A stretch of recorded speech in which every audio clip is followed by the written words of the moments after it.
My daughter-in-law dumped me at a nursing home and stole my house keys. I sat on the stairs, holding my only pillow. When I saw a shivering veteran, I gave him my scarf. 2 hours later, 10 police cars surrounded the nursing home.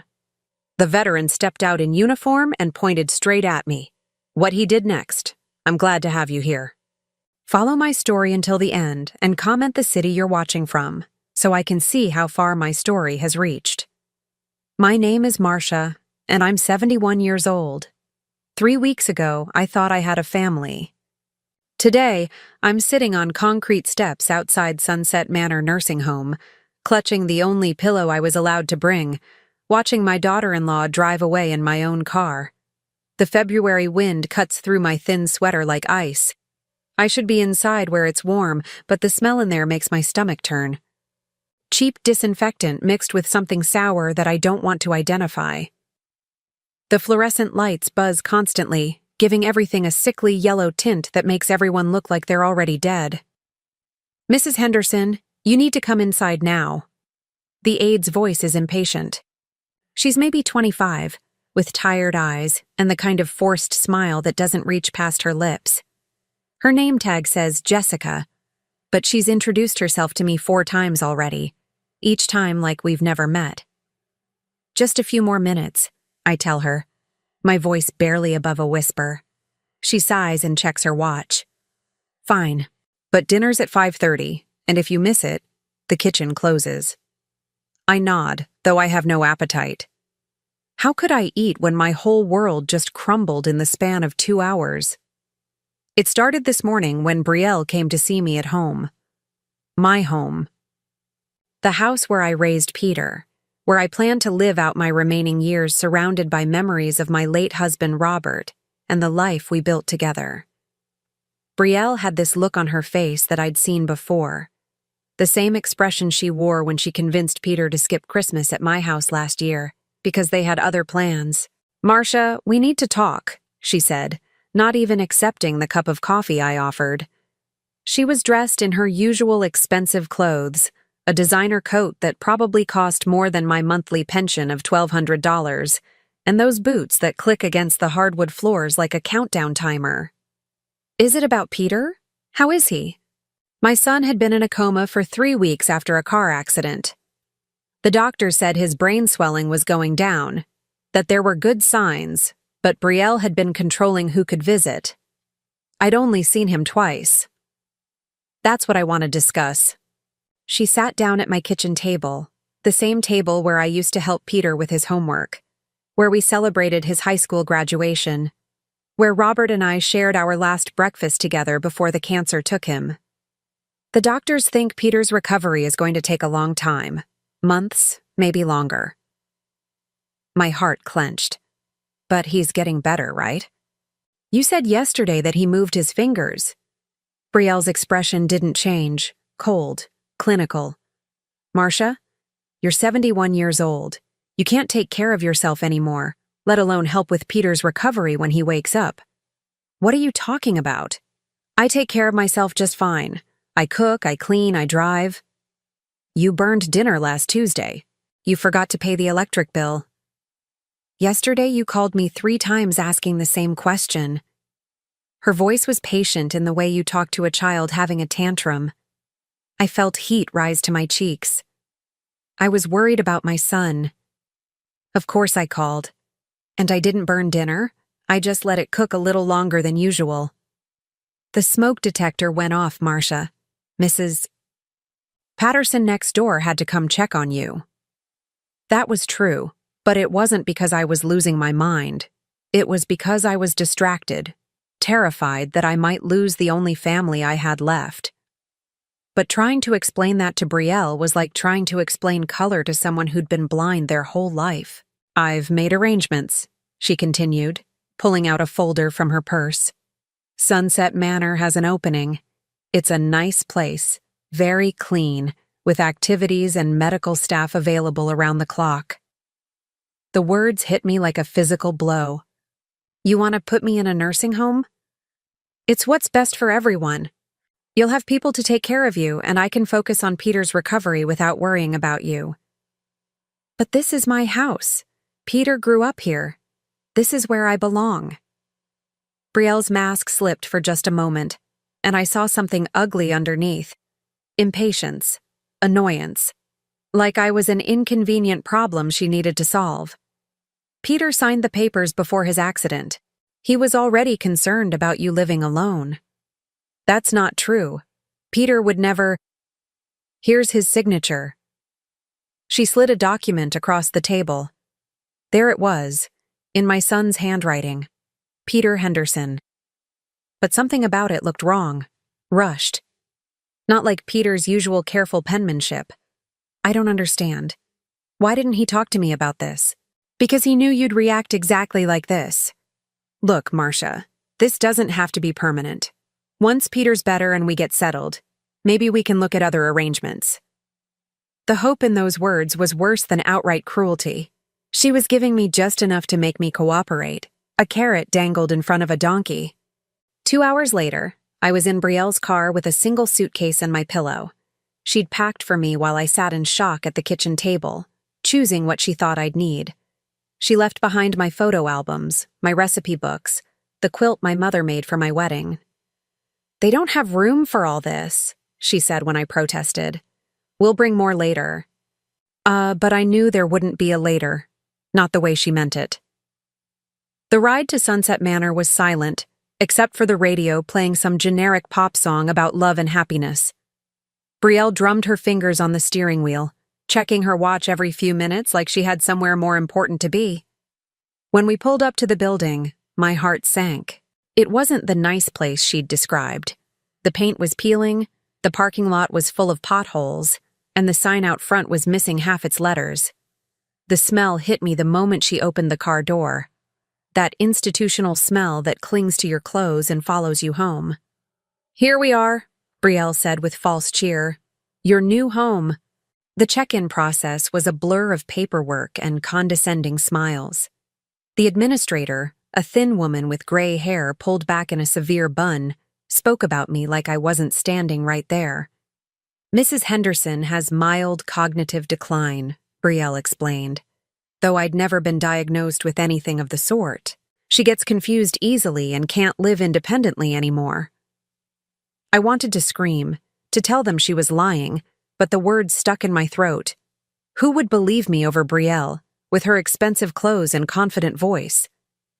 My room was on the second floor, barely larger than a closet. It had a narrow bed, a small dresser, and one window that looked out onto the parking lot. The previous occupant had left behind a water stain on the ceiling that looked like a map of some foreign country I'd never visit. I'll come check on you soon, Brielle said, though we both knew it was a lie.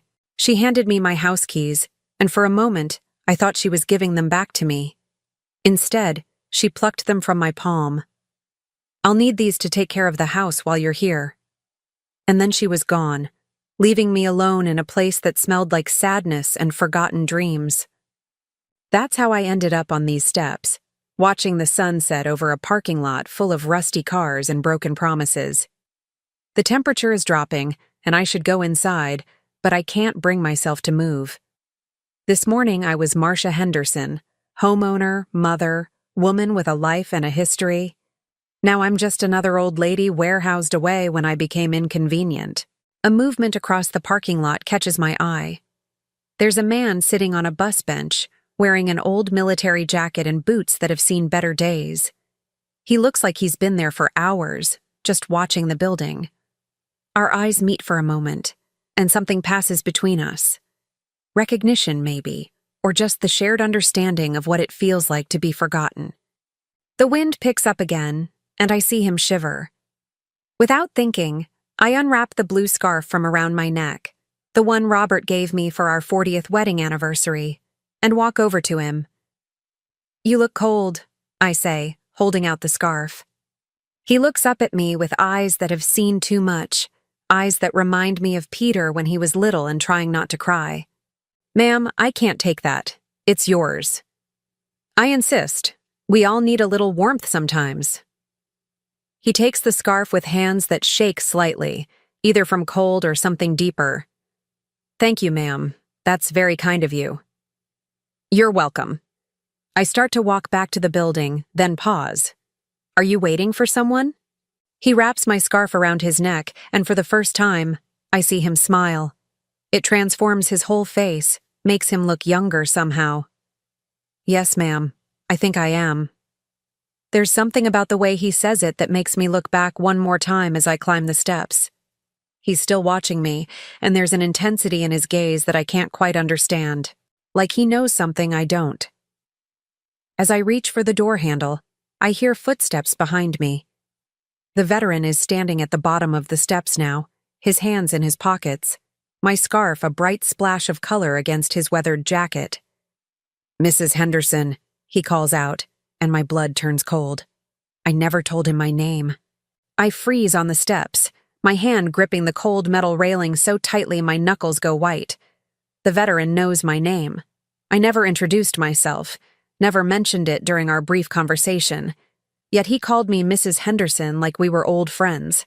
"How do you—" I start to ask, but he's already walking away, disappearing into the shadows between the streetlights.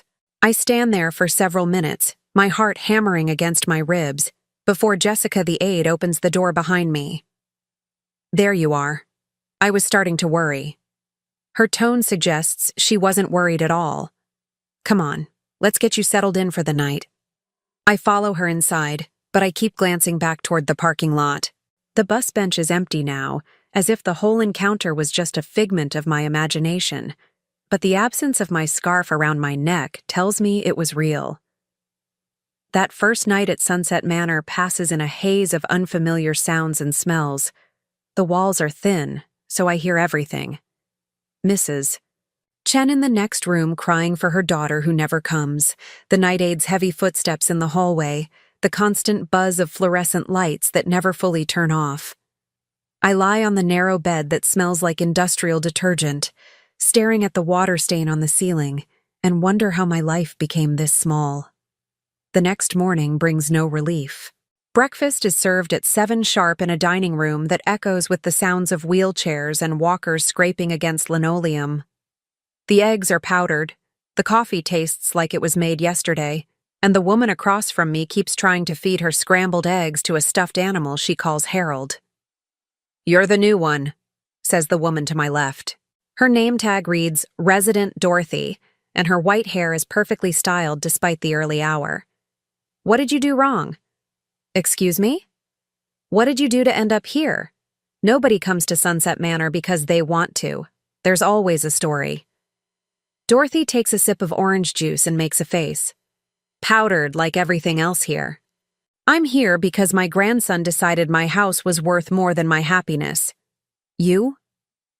I consider lying, making up some story about choosing this place, but Dorothy's directness cuts through my defenses. "My daughter-in-law thinks I can't take care of myself anymore. And can you?" "I've been taking care of myself for 71 years. Dorothy nods approvingly. "That's what I like to hear. Most people here have given up fighting. Me? I call my grandson every day and remind him exactly what kind of man he's become. I wish I had Dorothy's courage. Instead, I poke at my eggs and try not to think about my real kitchen, where I used to make fresh coffee and read the newspaper at the table by the window. The day stretches endlessly. There's craft time, where we're given safety scissors and construction paper like kindergartners. There's exercise hour, which consists of sitting in chairs and moving our arms in slow circles. There's socialization time, where a cheerful volunteer reads to us from a romance novel with a shirtless man on the cover. Through it all, I find myself looking out the windows, searching for any sign of the veteran from yesterday. But the bus bench remains empty. It's not until Thursday that Brielle comes to visit. I hear her heels clicking down the hallway before I see her, that distinctive sharp sound that always reminded me of a countdown timer. When she appears in my doorway, she's carrying a small bouquet of flowers from the grocery store, the kind that costs $5 and comes in plastic wrap. "Hi, Marcia. How are you settling in?" She sets the flowers on my dresser without looking for a vase. There isn't one. "I want to go home," I tell her, not bothering with pleasantries. "Now, Marcia, you've only been here a few days. Give it a chance. She sits on the edge of my bed, careful not to wrinkle her skirt. I brought you some of your things. She hands me a small bag containing 3 photos, one of Peter as a baby, one of Robert and me on our wedding day, and one of the 3 of us at Peter's college graduation. Missing are the dozens of other photos that chronicle our lives together, the ones that tell the real story of who we were. Where are the rest of my pictures, my photo albums? Marcia, you don't need all that clutter. These are the important ones. She glances around the room with barely concealed distaste. Besides, there's no room for everything here. What about my things at the house? My furniture? I'm taking care of everything. Don't worry about it. Her voice has that edge to it that I've learned to recognize. The conversation is over. Can I see Peter? Is he awake yet? Something flickers across Brielle's face. Guilt, maybe, or annoyance. He's still unconscious, but the doctors are hopeful. When he wakes up, he's going to need all my attention to recover. That's why it's good that you're here, being taken care of. She stays for exactly 15 minutes, checking her phone twice and looking at her watch once. Before she leaves, she delivers the blow that cuts deepest. Oh, I almost forgot. I had to sell some of your furniture to help with expenses. The medical bills are piling up and Peter's insurance doesn't cover everything. She says it casually, like she's discussing the weather. I got $15,000 for the dining room set and your bedroom furniture. That old stuff was worth more than I thought. My throat goes dry. You sold my furniture? The dining room set Robert and I bought for our first anniversary? Marcia, it's just stuff. Peter's medical care is more important than old furniture. She stands up, smoothing her skirt. I have to go. I'm meeting with Peter's doctors this afternoon.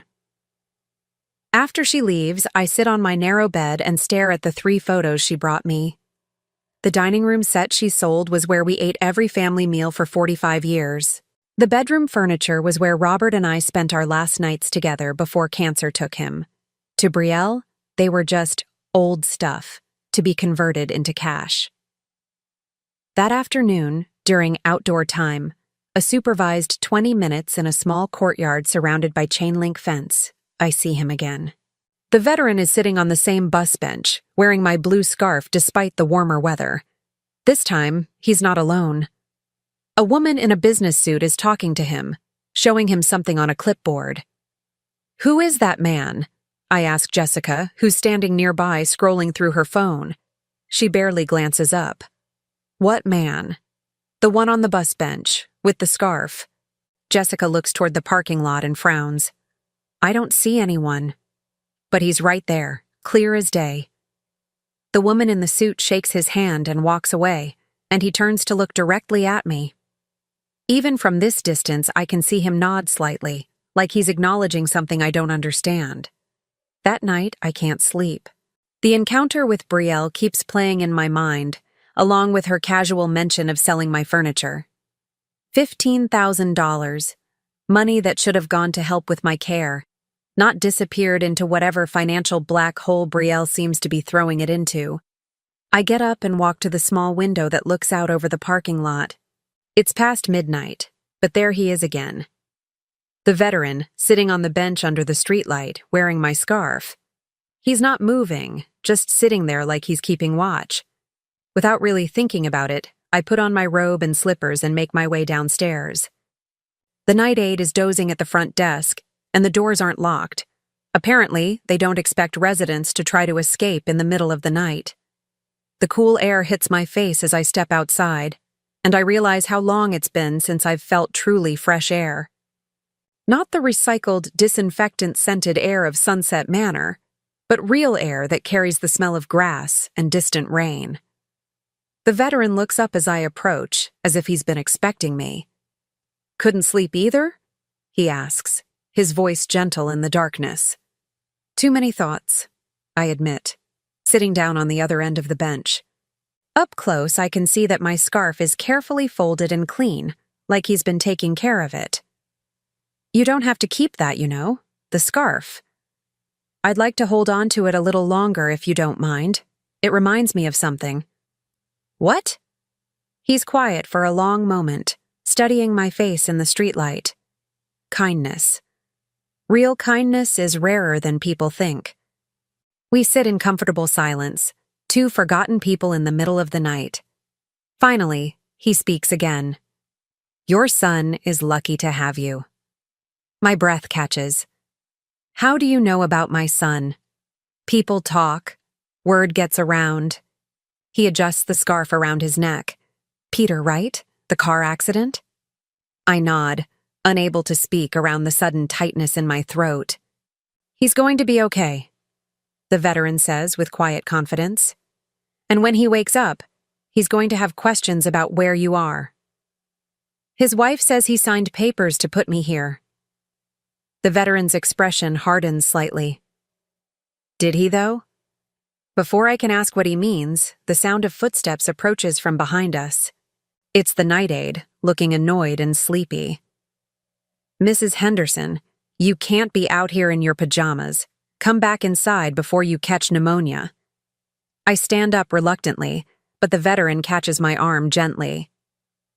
Everything's going to change soon, he says quietly, so only I can hear.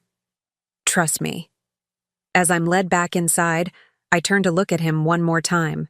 He's still sitting there under the streetlight, my blue scarf bright against the darkness, watching Sunset Manor like a sentinel. I don't know who he is or how he knows about my family, but something about his presence makes me feel less alone. For the first time since Brielle abandoned me here, I have the strange sensation that someone is looking out for me. I just have no idea how much that's going to matter in the days to come. Friday morning changes everything. I'm in the dining room picking at another breakfast of powdered eggs when Jessica approaches my table, her usual bored expression replaced by something that looks almost like excitement. Mrs. Henderson, you have a visitor. He's waiting in the family meeting room. My heart leaps. Peter? Is Peter awake? No, ma'am, it's someone else. He says he's a friend of the family.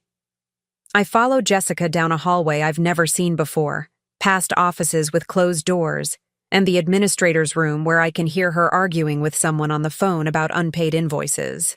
The family meeting room is small and windowless, with institutional gray walls and chairs that look like they came from a church basement sale. The man waiting for me isn't the veteran from the bus bench. This is someone else entirely. Tall, clean-shaven, wearing a crisp white shirt and dark slacks. He has silver hair and kind eyes, and when he stands to greet me, there's something authoritative about his posture that commands respect. Mrs. Henderson, thank you for seeing me. My name is James Morrison. He extends his hand, and his grip is firm and warm. I apologize for the unusual circumstances, but I needed to speak with you privately. I don't understand. How do you know me? Are you from the hospital? Is this about Peter? Please, sit down. He waits until I'm seated before taking the chair across from me. Mrs. Henderson, I need to be completely honest with you about why I'm here. I'm a retired military investigator, and for the past month, I've been conducting an informal investigation into this facility. My brain struggles to process his words. Investigation? What kind of investigation? Sunset Manor has been the subject of several complaints filed with the state health department. Allegations of neglect, financial exploitation of residents, falsified medical records. I was asked to look into these claims by some concerned family members whose loved ones had difficulties here. The room suddenly feels smaller, the walls pressing in. Are you saying this place is... Let's just say it's not operating according to the standards it should be. Morrison's voice is gentle but serious. Mrs. Henderson, I need to ask you something, and I want you to think carefully before you answer. Did you choose to come here? The question hits me like a physical blow. No, my daughter-in-law. She said it was necessary, that I couldn't take care of myself anymore. And do you believe that's true? I was taking care of myself just fine until 3 days ago. The words come out stronger than I intended, fueled by a week's worth of suppressed anger. I cook, I clean, I manage my finances. I drive. There's nothing wrong with me except that I was worried about my son. Morrison nods, making notes on a small pad. Your son Peter is in the hospital following a car accident, correct? Yes. He's been in a coma for almost a month now. How do you know about that? Mrs. Henderson, I'm going to share something with you that might be difficult to hear. Morrison sets down his pen and meets my eyes. Your son woke up from his coma yesterday morning. The world tilts sideways. I grip the arms of my chair to keep from falling over. What? That's impossible. Brielle would have told me. She would have... Your son has been asking for you constantly since he regained consciousness. The hospital staff tells me he's been increasingly agitated because no one will tell him where you are. But Brielle said. My voice trails off as the implications hit me.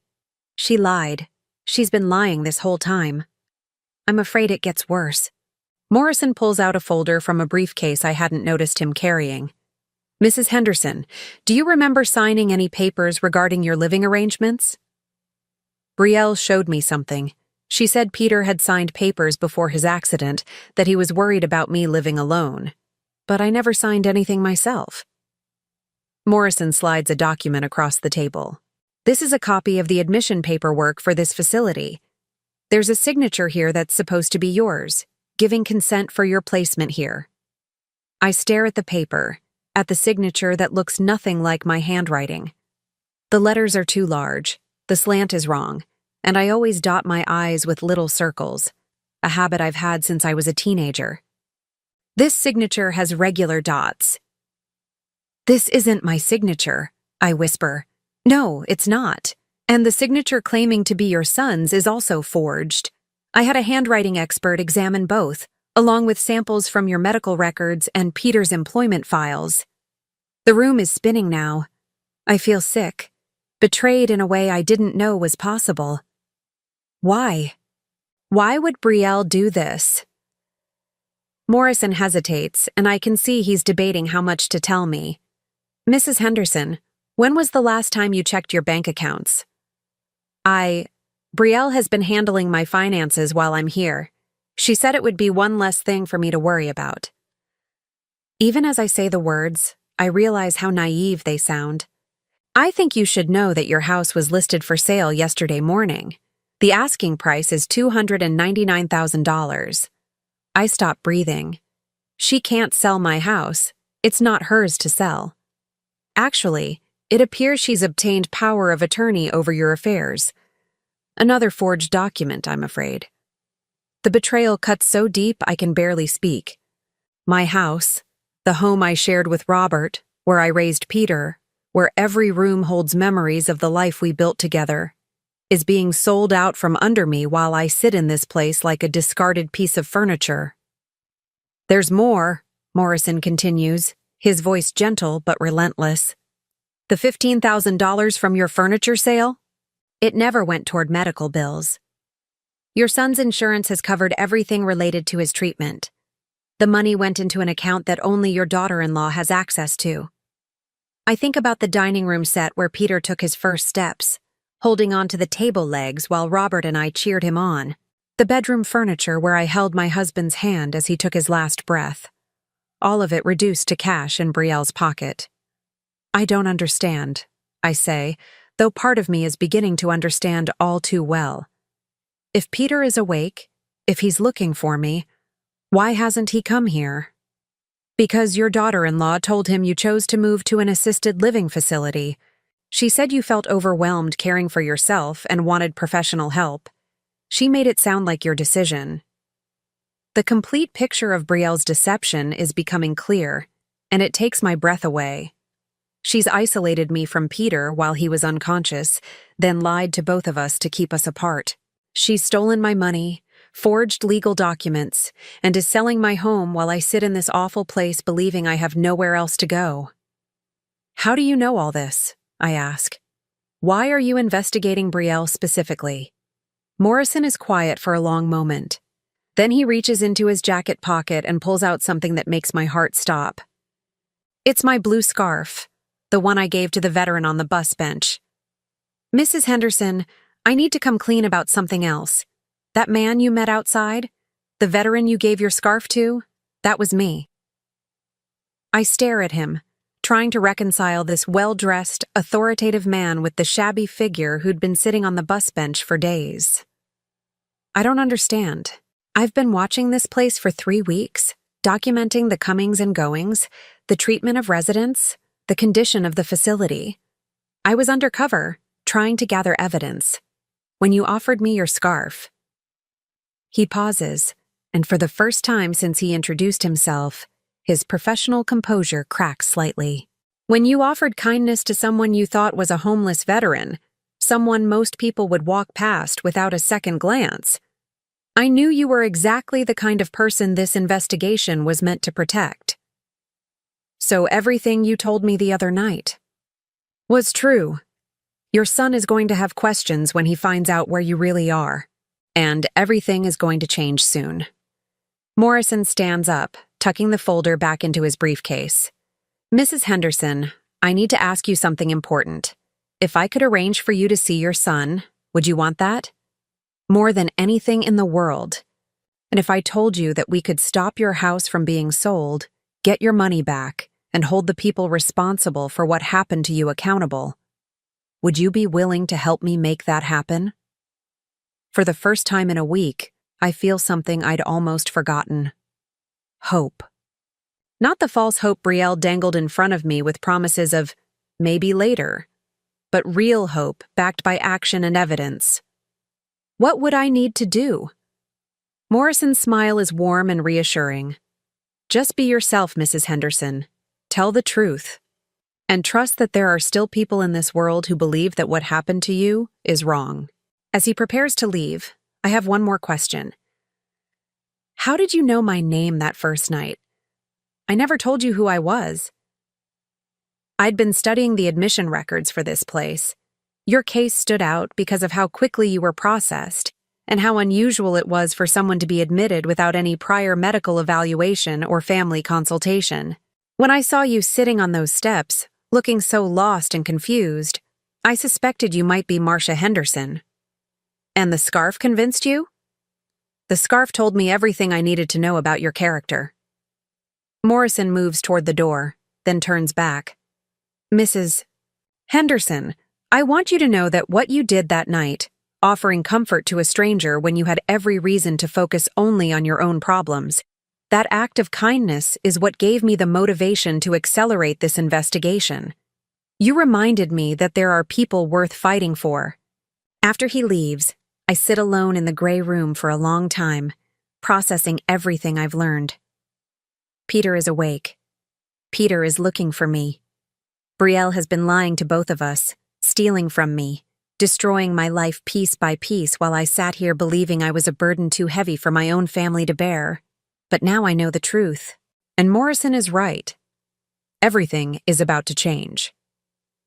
As I make my way back to my room, I pass Dorothy in the hallway. She takes one look at my face and grabs my arm. Something's happened, she says. It's not a question. My son is awake, I tell her, and he's been looking for me. Dorothy's eyes light up with something fierce and satisfied. I told you to keep fighting. Now what are you going to do about it? For the first time since this nightmare began, I know exactly what I'm going to do.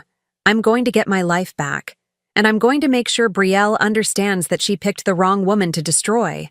I don't sleep that night. How could I? Every time I close my eyes, I see Peter in his hospital bed, confused and afraid, asking nurses where his mother has gone while Brielle feeds him lies about my choice to abandon him. By 6 a.m, I'm dressed and waiting by my window, watching the parking lot for any sign of Morrison's return. The bus bench sits empty under the gray dawn light, and I find myself missing the mysterious veteran who turned out to be my unlikely savior. Breakfast passes in a blur.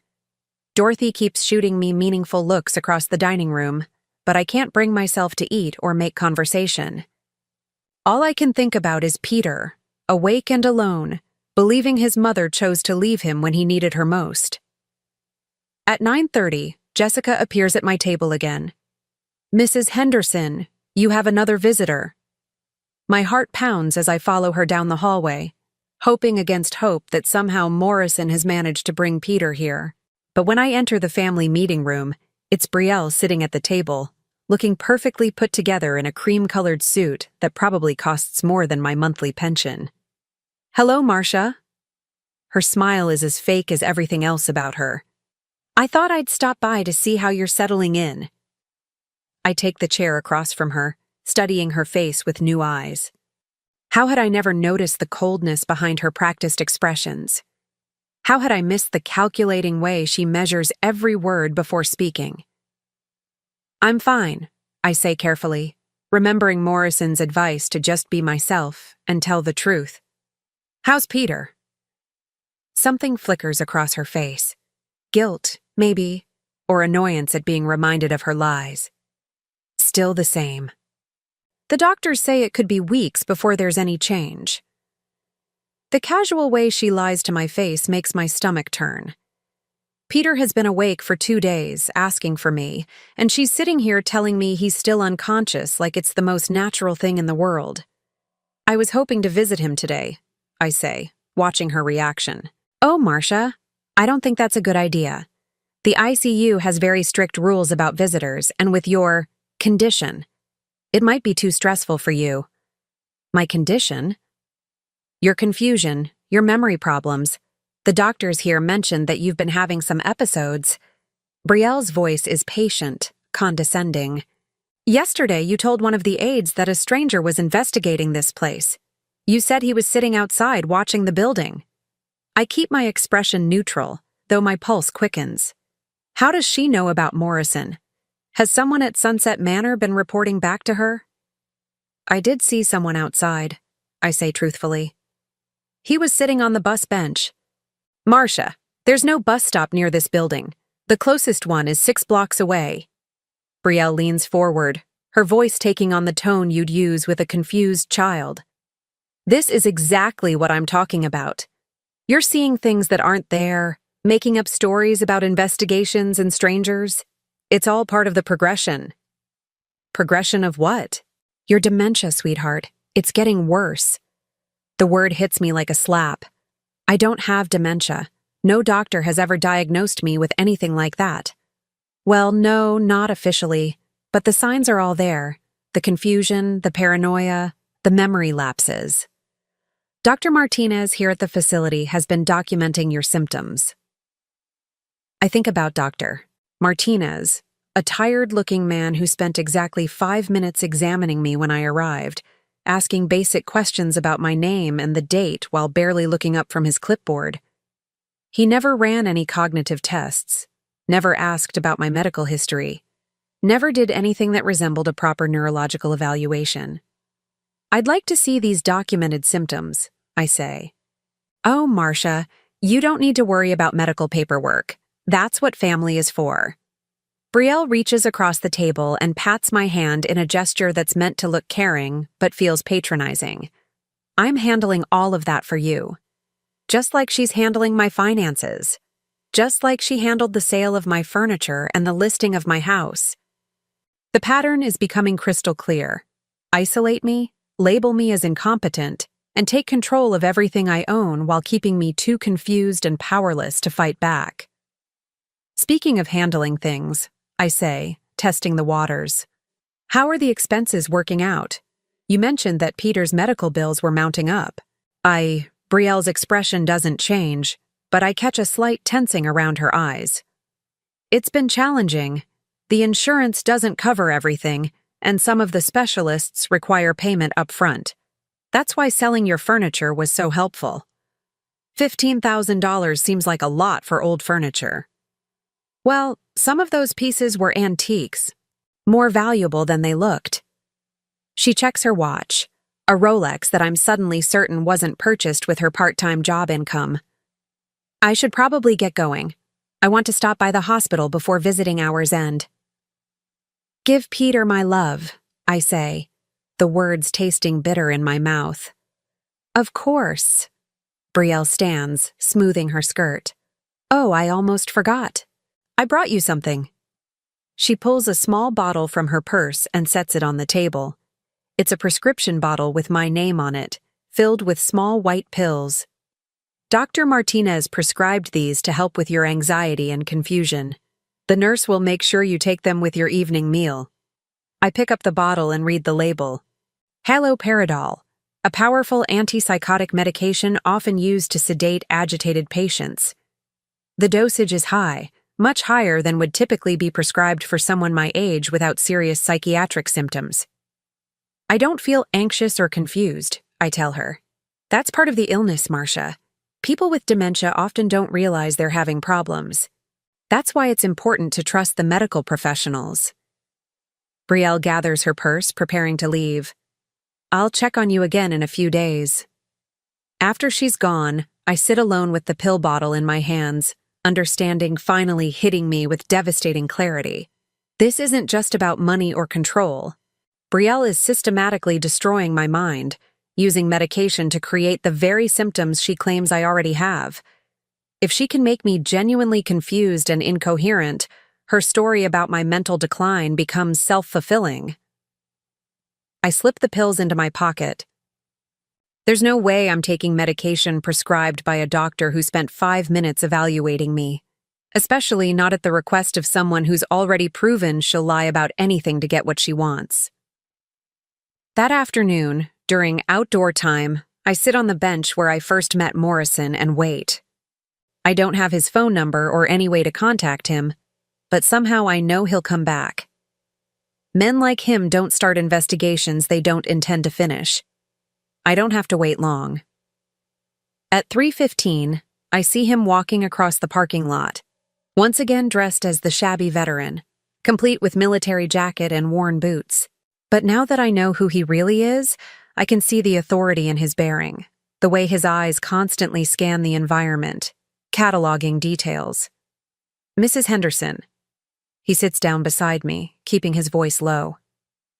How are you holding up? Brielle came to see me this morning. She brought me these. I show him the pill bottle. Morrison takes it, studying the label with a deepening frown. Haloperidol. High dosage. This could knock out someone half your age, let alone a woman in her 70s. She said Dr. Martinez prescribed it for my anxiety and confusion. Dr. Martinez lost his license to practice medicine in 2 other states before coming here. He's not qualified to prescribe aspirin, let alone powerful psychiatric medications. Morrison hands the bottle back to me. Don't take these, Mrs. Henderson, not even one. She also told me that Peter is still unconscious. She's planning to visit him this afternoon. Actually, she's not going to the hospital. We've been monitoring her movements since yesterday. She's been telling Peter that you're too upset to see him right now, that you need time to adjust to your new living situation before you're ready for visitors. The cruelty of it takes my breath away. So he thinks I'm rejecting him. Not for much longer. Morrison's voice is grim but determined. Mrs. Henderson, I need to tell you what we've discovered in the past 24 hours. It's going to be difficult to hear, but you deserve to know the full scope of what you're dealing with.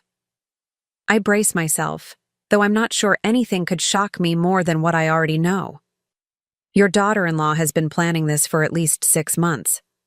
We found evidence that she was researching power of attorney laws and elder care facilities long before Peter's accident. She also took out a $200,000 life insurance policy on your son 3 months ago.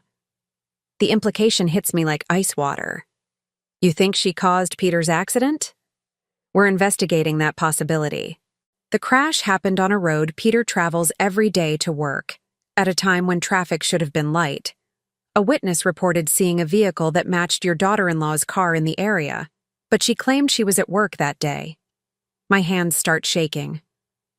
The woman I trusted with my son, the woman I welcomed into our family, may have tried to kill him for insurance money. And when he survived, she pivoted to a different plan, one that involved destroying me to get access to whatever assets she could claim. There's more, Morrison continues. We've traced your stolen $15,000. It went toward the down payment on a new car for your daughter-in-law. We also found evidence that she's been forging your signature on checks for months, taking small amounts that you might not have noticed. The violations just keep piling up. Every aspect of my life that I thought was safe has been compromised, every trust betrayed. What about my house? Still listed for sale, but we've put a legal hold on the transaction pending our investigation. The real estate agent was very cooperative once she understood that the power of attorney documents were forged. Can I see Peter? I need him to know that I didn't abandon him.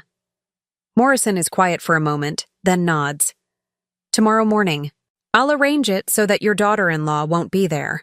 But, Mrs. Henderson, I need you to be prepared for the fact that Peter has been manipulated just as thoroughly as you have. He may not immediately believe that his wife has been lying to him. I understand, but I need him to hear the truth from me. There's one more thing. Morrison reaches into his jacket and pulls out a small digital recorder. I need you to get your daughter-in-law talking about what she's done. If she brings up your medication, your mental state, anything about your living arrangements or finances, I need you to keep her talking and record the conversation. You want me to trick her into confessing? I want you to give her enough rope to hang herself with. People like your daughter-in-law are overconfident. They believe their own lies so completely that they'll often reveal more than they intend to when they think they're in complete control. I take the recorder, surprised by how light it is. Such a small device to bring down such an elaborate deception. Mrs. Henderson, I want you to know that what your daughter-in-law has done to you is criminal. Document forgery, financial elder abuse, false imprisonment, fraud. She's committed at least 6 felonies. By the time we're finished, she'll be facing serious jail time.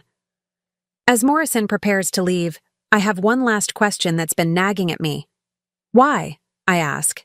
Why are you doing all this? I know you said it started as an investigation into this place, but it's become so much more than that. Why do you care so much about what happens to me?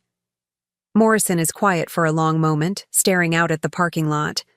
When he speaks, his voice is softer than I've heard it before. Because 15 years ago, someone did something very similar to my mother. By the time I found out what was happening, it was too late. She died in a place like this, believing that her family had abandoned her. He turns to look at me, and I can see old pain in his eyes. I couldn't save her, but maybe I can save you. That night, I lie in my narrow bed holding the digital recorder, thinking about tomorrow's reunion with Peter. I wonder if he'll forgive me for the confusion Brielle has caused, if he'll believe me when I tell him the truth about what his wife has done. But mostly, I think about Morrison's mother, dying alone in a place like Sunset Manor, and I understand that this fight isn't just about me anymore. It's about every elderly person who's been discarded, manipulated, and abused by people who were supposed to love them. Tomorrow, I get my son back, and soon, Brielle is going to discover that she underestimated the wrong woman. Saturday morning arrives with the promise of seeing Peter again, but it also brings something unexpected. 10 police cars surrounding Sunset Manor. I'm sitting by my window at 7:30, sipping the awful coffee they serve here, when the first patrol car pulls into the parking lot. Then another. Then another. Within 15 minutes, the entire facility is surrounded by law enforcement vehicles, their red and blue lights casting strange shadows across the gray building. Dorothy appears in my doorway, her eyes bright with excitement. Marcia, you need to see this. They're arresting people downstairs. I follow her to the common room, where other residents have gathered at the windows to watch the commotion outside.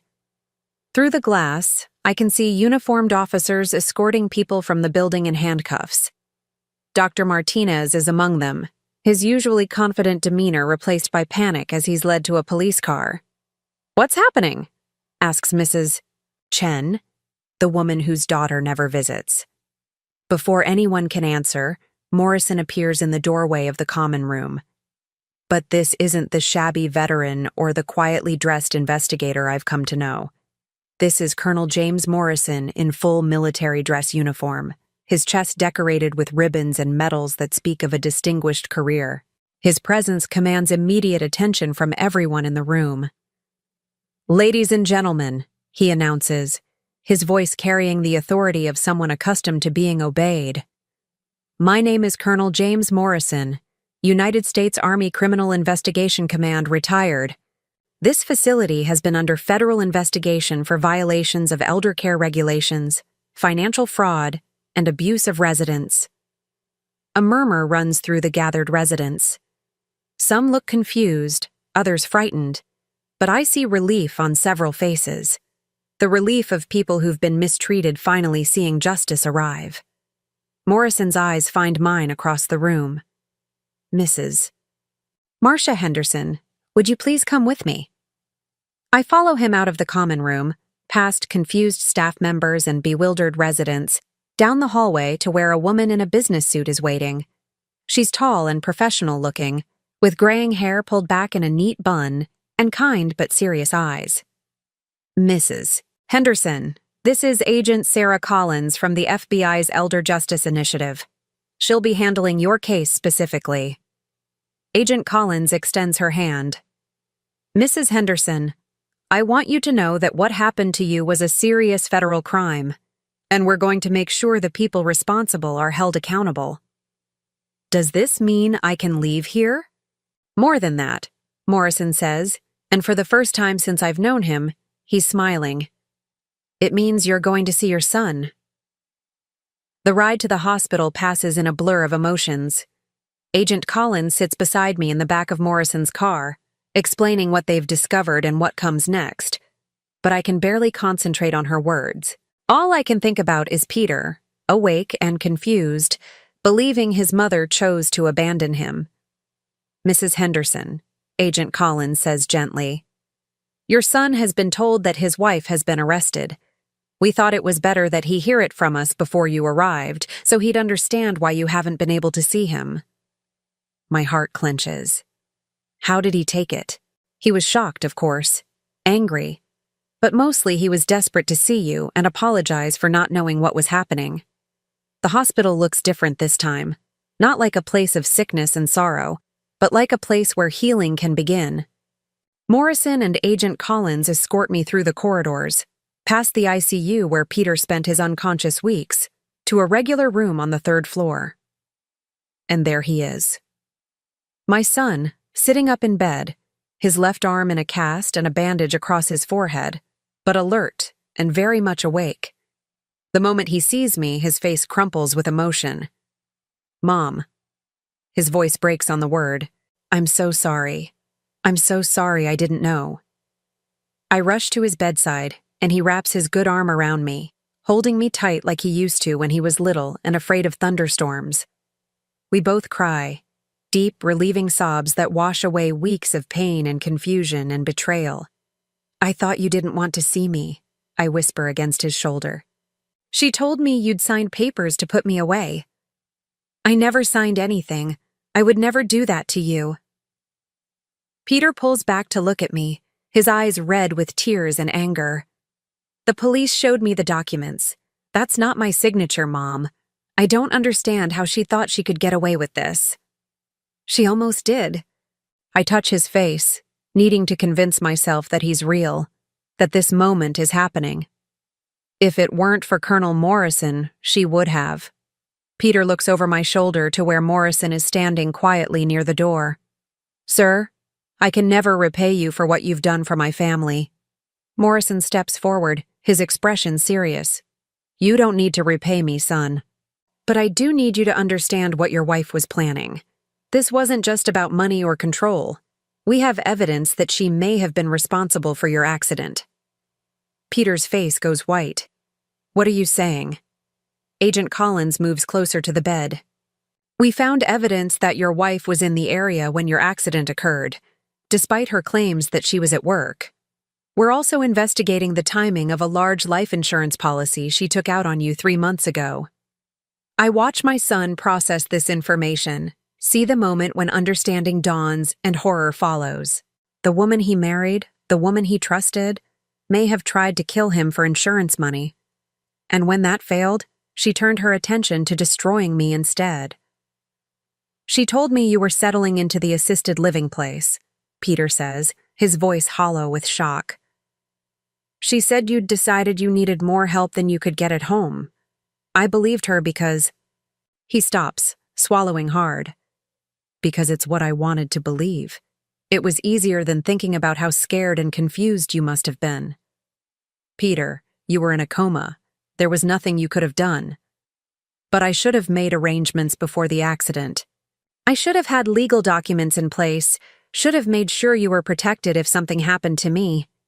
Instead, I left you vulnerable to someone I thought I could trust." Agent Collins pulls out a chair and sits down beside the bed. "Mr. Henderson, your mother has shown remarkable courage throughout this ordeal. She gathered evidence that was crucial to our investigation, including this." She produces the digital recorder Morrison gave me, along with my phone. "Your wife made some very incriminating statements during her last visit, including detailed knowledge of forged documents and unauthorized financial transactions. Your mother recorded everything. I think back to yesterday's conversation with Brielle, how I'd managed to keep the recorder running in my pocket while she casually discussed my symptoms and the medication she wanted me to take. At the time, I'd been focused on gathering evidence, but now I realize what a risk I'd taken if she'd discovered what I was doing." "What happens to her now?" Peter asks. "She's been charged with elder abuse, financial fraud, forgery, false imprisonment, and attempted murder," Agent Collins says matter-of-factly. "She'll be held without bail while we continue our investigation. Given the evidence we have, she's looking at 15 to 20 years in federal prison." The room falls silent as we all absorb the magnitude of Brielle's crimes and their consequences. This woman who sat at our dinner table, who kissed my son goodnight, who called me sweetheart while systematically destroying my life, she's going to prison for a very long time. "What about Mom's house?" Peter asks. "Her money? The house sale has been stopped, and we're working to reverse all unauthorized financial transactions," Morrison explains. "Your mother's savings account has been frozen to prevent any further theft, and we expect to recover most, if not all, of the stolen funds." "And the furniture she sold?" Agent Collins consults her notes. "We've located the buyers and explained the situation. Most of the pieces are being returned voluntarily. For those that can't be recovered, your wife's assets will be liquidated to provide compensation." I think about my dining room table, the bedroom set Robert and I chose together for our first apartment. Some things can be replaced, but others carry memories that no amount of money can restore. Still, knowing that Brielle will face consequences for her actions provides a satisfaction that goes deeper than material possessions. "Mrs. Henderson," Morrison says, "I have something that belongs to you." He reaches into his jacket and pulls out my blue scarf, the one I gave him that first night when I thought he was just a homeless veteran in need of kindness. It's been cleaned and carefully folded, and when he places it in my hands, I can smell the faint scent of the fabric softener I used to use at home. "Thank you for trusting a stranger," he says quietly. "Your kindness that night reminded me why this work matters." Over the next hour, we make plans for my immediate future. I can't go back to Sunset Manor. Not that I'd want to, now that it's been shut down and its administrators arrested. Peter's injuries will keep him in the hospital for at least another week, and then he'll need time to recover at home. "You'll stay with me, of course," Peter says. "We have a lot of lost time to make up for." But Morrison has a different suggestion. "Mrs. Henderson, if you're interested, I have a proposition for you." He explains that he and his wife live on a small ranch outside the city where they care for his elderly mother-in-law.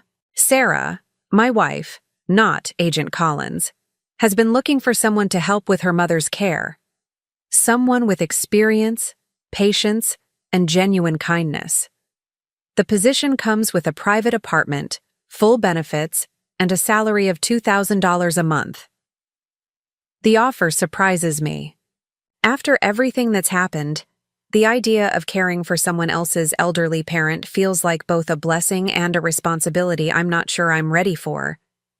"You don't have to decide now," Morrison continues, "but I want you to know that the job is yours if you want it." Sarah specifically requested that I ask you after I told her about your situation. As the afternoon wears on, more pieces of my old life fall back into place. Agent Collins shows me photos of my recovered furniture, explains the timeline for getting my house back on the market under my own control, and walks me through the legal process that will unfold over the coming months. But the moment that matters most comes when visiting hours are nearly over, and it's just Peter and me alone in the room. "Mom, I need to ask you something, and I want you to tell me the truth." "Of course." "Did you ever doubt that I loved you? During all of this, when she was lying to both of us, did you think I had abandoned you?" The question breaks my heart because I can see how much he needs the answer to be no. But I've learned the importance of truth, even when it hurts. "For a little while, yes. I thought maybe she'd convinced you that I was too much trouble, too much of a burden." I take his hand. "But Peter, even when I believed that, I never stopped loving you. And deep down, I never stopped hoping that somehow you still loved me too." Tears stream down his face. "I will never let anyone hurt you again. I promise you that. You don't need to protect me from the world, sweetheart. You just need to be my son. That's all I've ever wanted." As Morrison drives me back to collect my few belongings from Sunset Manor, I see police tape across the entrance and investigators still working inside. The place that was supposed to be my final home, the place where I was supposed to fade away forgotten and drugged into submission, is now a crime scene. "How long will the investigation take?" I ask. "The criminal cases could take months to fully resolve," Morrison replies. "But the important thing is that it's over for you. You're free." Free. Such a simple word, but it carries the weight of everything I've regained: my dignity, my independence, my relationship with my son, and most importantly, my future. Tomorrow, I'll start to rebuild my life. I'll consider Morrison's job offer, work with Peter to restore our home, and begin to heal from the trauma of these past weeks. But tonight, for the first time in what feels like forever, I'll sleep knowing that I'm exactly where I belong, in control of my own destiny. 6 months later, I'm sitting on the front porch of Morrison Ranch, watching the sun set over rolling hills that stretch as far as the eye can see. The air smells like wildflowers and fresh hay instead of disinfectant and despair. In my lap, I hold a letter that arrived this morning, the final piece of a puzzle I never thought would be completed. "Marcia, dinner's ready," Sarah Morrison calls from the kitchen. She's a warm, energetic woman in her early 60s with silver hair and the kind of laugh that makes you want to join in even when you don't know what's funny. When I first met her, I was surprised by how quickly she welcomed me into their home, how naturally she included me in their family routines. "Coming," I call back, but I take another moment to reread the letter. It's from Agent Collins, updating me on the final resolution of Brielle's case. The trial lasted 3 weeks.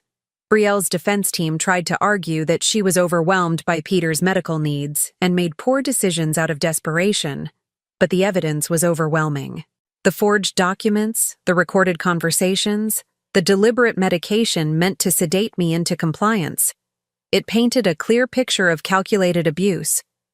The jury deliberated for less than 4 hours before finding her guilty on all counts.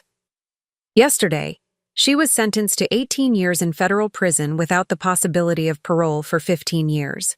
I fold the letter and slip it into my apron pocket. Justice has been served, but the real victory isn't Brielle's punishment. It's the life I've built since that terrible night when I sat on concrete steps, believing my family had abandoned me. Inside the house, I find Sarah helping her mother, Elena, navigate her dinner with patient hands. Elena is 86 years old, with advanced dementia that comes and goes like weather patterns. Some days she knows exactly who I am and regales me with stories from her youth in Mexico. Other days, she thinks I'm her sister or daughter, or a stranger who's wandered into her house. "Elena's having a good day," Sarah tells me quietly. "She's been asking about you all afternoon." I sit down beside Elena and take her hand. "How are you feeling tonight, dear?" Much better since you came to stay with us, Elena says with a smile that's still radiant despite her confusion. You remind me of my mother. She had your gentle hands. This is what Morrison offered me, not just a job, but a purpose. Caring for Elena has given me back something Brielle tried to steal, the knowledge that I'm needed, that my experience and compassion have value. The work isn't always easy. There are difficult days when Elena becomes frightened and doesn't recognize any of us. When she tries to leave the house to find her long-dead husband, when the disease robs her of dignity in ways that break my heart. But there are also moments of unexpected joy, when she remembers a song from her childhood and sings it in Spanish while I brush her hair, when she looks at me with perfect clarity and says, "Thank you for taking such good care of me." After dinner, Morrison and I sit on the porch while Sarah helps Elena get ready for bed. This has become our evening routine, a quiet time to talk about the day, to share stories, to simply enjoy the peace we've both earned. How was Peter's visit last weekend? Morrison asks, settling into his rocking chair with a cup of coffee. Wonderful. He's doing so much better. I smile, thinking about my son's progress over these past months. His physical therapy is going well, and he's seeing a counselor to help him process everything that happened. He asked me again about moving back home with him. And what did you tell him? The same thing I always tell him, that I love him, but I'm exactly where I need to be right now. It's true. When Morrison first offered me this position, I thought it might be temporary, a way station while I figured out my next steps. But living here has become more than just a job. It's become a new chapter in my life that I never expected, but desperately needed. Peter struggled with my decision at first. I think part of him wanted me to move back into my old house, to pretend that none of the trauma had ever happened. But I couldn't do that. Too much had changed, and I'd discovered that I didn't want to go backward. I wanted to move forward into something new and meaningful. He's still having trouble forgiving himself, I tell Morrison. He thinks he should have seen what Brielle was doing, should have protected me better. Guilt is a heavy burden to carry, Morrison says quietly. I should know. Over these months, Morrison has told me more about his own mother's story. How she was manipulated by a caregiver who isolated her from her family, convinced her that her son didn't want to see her anymore. By the time Morrison discovered what was happening, his mother had died alone and afraid, believing her family had abandoned her. But you've turned that pain into something powerful, I remind him. How many elderly people have you helped since then? How many families have you saved from going through what we went through?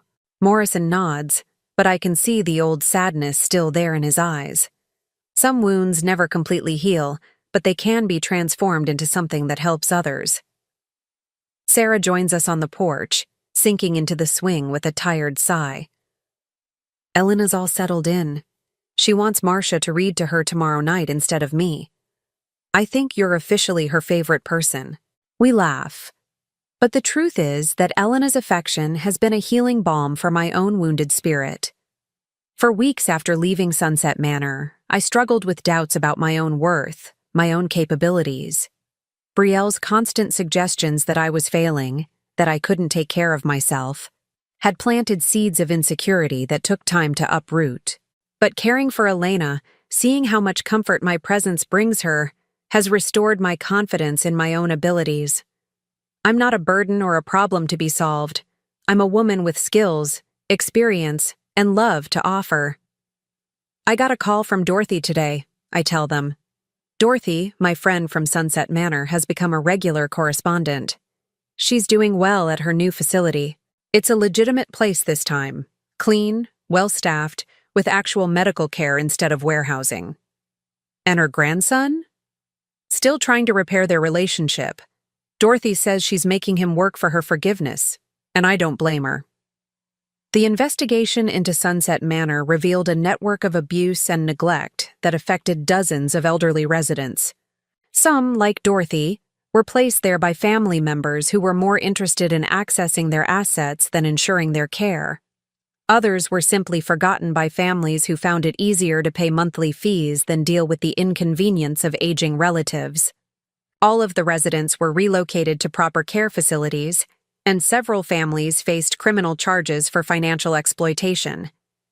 The building itself was demolished last month, replaced by a small park with a memorial bench dedicated to the dignity of all elderly Americans.